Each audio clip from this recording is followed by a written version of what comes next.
नमस्कार, साथी news India YouTube चॅनलमध्ये मी शकील सय्यद आपल्या सर्वांचे सहर्ष स्वागत करतो.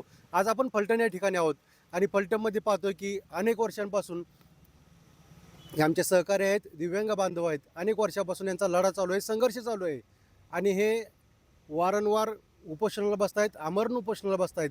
नक्की यांच्या अडचणी काय आहेत आपण त्यांच्याकडून जाणून घेऊया. सर नमस्ते. एवढं ऊन लागतंय बाहेर, का उन्हातानाच बसताय? काय काय वाटतं तुमच्या काय प्रमुख मागण्या आहेत? आमच्या म्हणजे प्रारसंकट नाही. आत्तापर्यंत लढा दिला आहे, पण त्यांनी काय कुठलं ते अधिकाऱ्यांची गेंडीची काताडी ती आलं का लक्षात? गेंड्याच्या कातडी सरकार आहे. मग काय गेंड्याचं सरकार आहे. त्यांना म्हणावं 1-2 किलोमीटर अर्धा किलोमीटर चाला गुडघ्यावर. काय परिस्थिती आहे ती कळत मला. काय वेदना आहे त्या अपंगाची.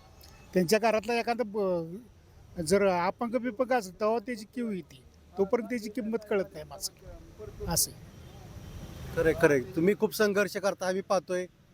तुम्ही एवढ्या उन्हातानाचं पण बसलाय, मोर्चा काढताय, एवढ्या लांबून तुम्ही चालत येऊन इथं बसलाय.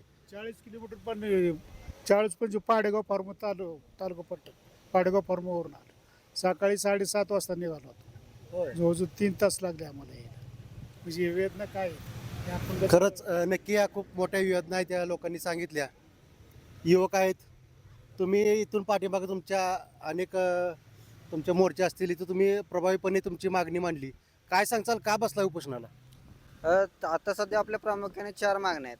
त्याच्यामध्ये मे 2025 मध्ये जे काय अतिवृष्टी झाली होती त्याचे पीक विम्याचे पैसे अजून अद्यापर्यंत किंवा नुकसान भरपाई खरा जो ज्याची नुकसान भरपाई झाली त्याला मिळालेली नाही. दुसरा विषय असा की सचिन ढोले साहेब प्रांत असताना जागा मंजुरी झाल्या होत्या दिव्यांगांना, त्या जागांचं ताबा अजून त्या दिव्यांगांना दिलेला नाही. असे काय आपल्याकडे लाभार्थी आहेत की त्यांना राहायला घरं नाहीत, त्यांना मुलं नाहीत, अशांना ते जागा मिळणं गरजेचं आहे. अंतिम टप्प्यामध्ये असताना त्याचा निर्णय झालेला नाही. नंतर संजय गांधीमध्ये पूर्णवेळ अधिकारी नाहीत आपल्याकडं. संजय गांधीमध्ये 4 पद आहेत गव्हर्नमेंटची, 4 पैकी एकही पद नाही.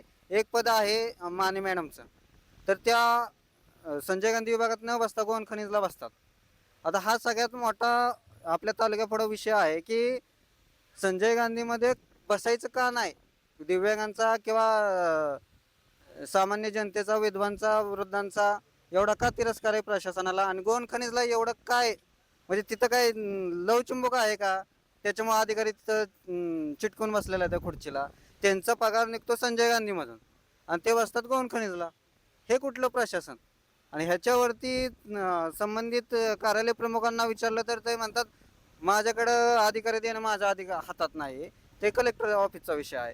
तर कलेक्टर ऑफिसनं आपल्याला माने मॅडम दिलेत ना, पण त्या गोवन खनिजला का बसतात? हा मोठा विषय. त्याच्यानंतर जो काही विषय आहे की पूर्णवेळ अधिकारी आम्हाला संजय गांधीला द्यावा. संजय गांधी हा विषय असा आहे की तिथं आपल्याकडे सर्व दिव्यांग येतात, वृद्ध महिला येतात, ज्येष्ठ नागरिक येतात.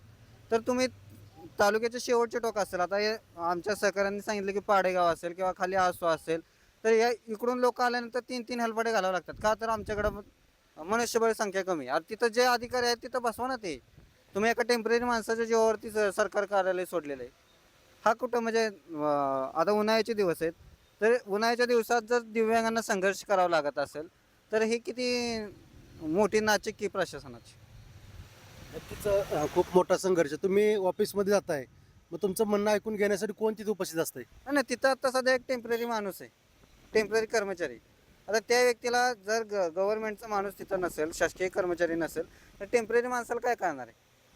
ह्यांचे अजून शासन निर्णय यांना माहीत नाहीत. जे काही संजय गांधीचे असतील, श्रावणबाळचे असतील, जवळजवळ सप्टेंबर महिन्यापासून दिव्यांगांच्या संजय गांधीची प्रकरणं प्रलंबित आहेत. मंजुरीच नाही. का तर मनुष्यबळ कमी.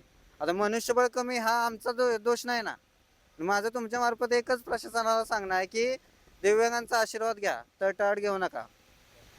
सकाळपासून तुम्ही बसला इथं, कोण आलं तर प्रशासन आहे तुमचं म्हणणं ऐकून गेलं? नाही, प्रशासनातर्फे अजून एकही व्यक्ती आलेला नाही आहे. फक्त पोलीस प्रशासन आलं होतं, ते म्हणले की आम्ही सांगतो, एवढंच बोलणं झालं. याच्या व्यतिरिक्त काही नाही झालं. पोलीस प्रशासनाला पुढे पाठवलं आणि शासकीय अधिकारी पाठीमागं, का बरं?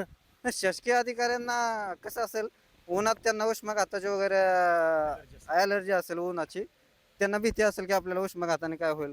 पोलीस प्रशासन कसं आहे, पोलीस प्रशासनाला पुढं करणार. ते म्हणतात ना की प्रशासन हमसे डरते हे. पोलीस का करते हे असा विषय. प्रत्येक वेळेस प्रत्येक आंदोलनात पोलीसच पुढे होतात, प्रशासन काय पुढे येत नाही. आणि दर वेळेस सांगितलं जातं की आम्ही लेखी देतो, आम्ही आश्वासन देतो आमच्या शब्दावरती, आमच्या शब्दाला किंमत देऊन तुम्ही आंदोलन मागे घ्या. बऱ्याच वेळा आपण आंदोलन मागे घेतलेलं आहे, पण आजचं जे आंदोलन आहे आमरण उपोषणाचं, जोपर्यंत मागण्या पूर्ण होत नाहीत, जोपर्यंत आमच्या मागण्यांवरती ठोस निर्णय होत नाही, तोपर्यंत आम्ही मागे सरणार नाही. भले मग काही झालं तरी चालेल. आणि जर लवकर प्रशासनाने दखल नाही घेतली तर उग्र स्वरूपाचे आंदोलन छेडण्यात येईल. याला सर्वस्वी जबाबदार प्रशासन राहील. नक्की ठळक स्पष्ट काय तुमच्या मागण्या आहेत फक्त दिव्यांगांच्या? दिव्यांगांच्या मागण्या की संजय गांधी निराधार योजनेमध्ये पूर्णवेळ अधिकारी असावा.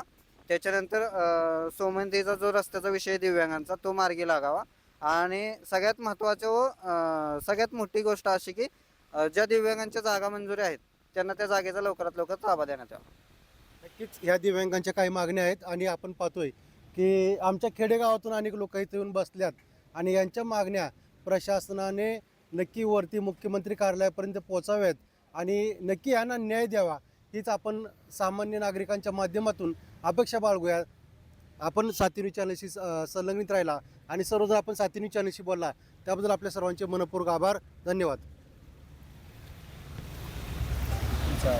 माहीत करा